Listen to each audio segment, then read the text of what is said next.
नमस्कार दोस्तों, इस समय की बड़ी खबर में एक बार फिर से आप सबका स्वागत है। मणिपुर से सेकमई पहुंची राहुल गांधी की यात्रा। भारत जोड़ो न्याय यात्रा का आज दूसरे दिन समर्थकों ने किया जोरदार स्वागत राहुल गांधी का। चलिए खबरों को शुरू करते हैं, उससे पहले चैनल को लाइक और सब्सक्राइब जरूर करें।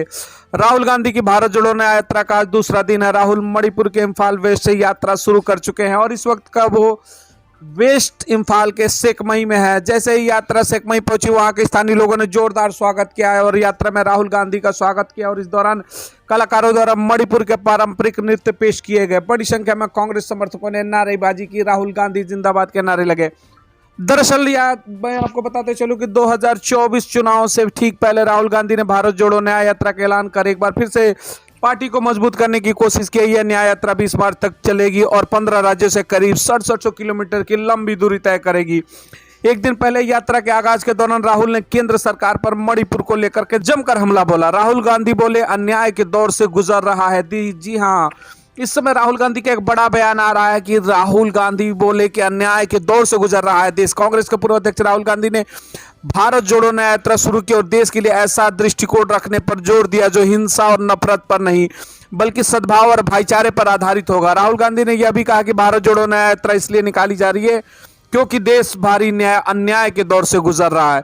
यात्रा के शुरुआत के मौके पर राहुल गांधी ने कहा कि 29 जून को मैं मणिपुर आया था और उस दौरे में मैंने जो देखा सुना मैंने पहले कभी नहीं देखा था, ना सुना था। 2024 से मैं राजनीति 2004 से अगर हम बात करें तो मैं राजनीति में पहली बार हिंदुस्तान के एक प्रदेश में गया जहां शासन का पूरा ढांचा ध्वस्त हो गया, जिसको हम मणिपुर कहते हैं। 29 जून के बाद वो मणिपुर रहा ही नहीं, बट गया। कोने कोने में नफरत फैली, लाखों लोगों को नुकसान हुआ। भाई बहन, माता पिता सबके आंखों के सामने बड़ी संख्या में इस तरीके के उनके आरोप लगे सामने, मारे जाने का आरोप उन्होंने भी लगाया। यात्रा की शुरुआत के मौके पर आयोजित जनसभा में बड़ी संख्या में महिला और युवा शामिल रहे।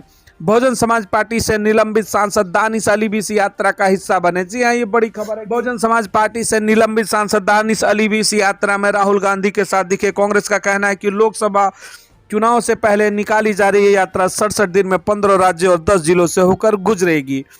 कांग्रेस के पूर्व अध्यक्ष राहुल गांधी ने 7 सितंबर 2022 से 30 जनवरी 2023 तक कन्याकुमारी से कश्मीर तक भारत जोड़ो यात्रा निकली थी। उसके बाद देश में लगातार मांग हो रही थी उनके समर्थकों के जिस तरीके भारत जोड़ो यात्रा पार्ट 2 करने के लिए, उसी को देखते हुए राहुल गांधी के द्वारा इस समय मणिपुर से लेकर के महाराष्ट्र तक 6700 किलोमीटर की लंबी भारत जोड़ो न्याय यात्रा निकल चुकी है। जी हाँ, इस दौरान राहुल गांधी केंद्र सरकार पर हमलावर दिखे। लगातार उन्होंने केंद्र सरकार पर न्याय न देने के ऐसे आरोप लगाए कि इस समय देश में अन्याय की सरकार चल रही है। तमाम खबरों पर कमेंट सेक्शन में आप भी बताइएगा क्या राहुल गांधी की भारत जोड़ो न्याय यात्रा 2024 लोकसभा चुनाव में कितना प्रभाव डालेगी और अब की बार सरकार किसकी होगी। मिलेंगे अगली खबरों के साथ। चैनल को लाइक और सब्सक्राइब करें। बहुत बहुत धन्यवाद। जय हिंद।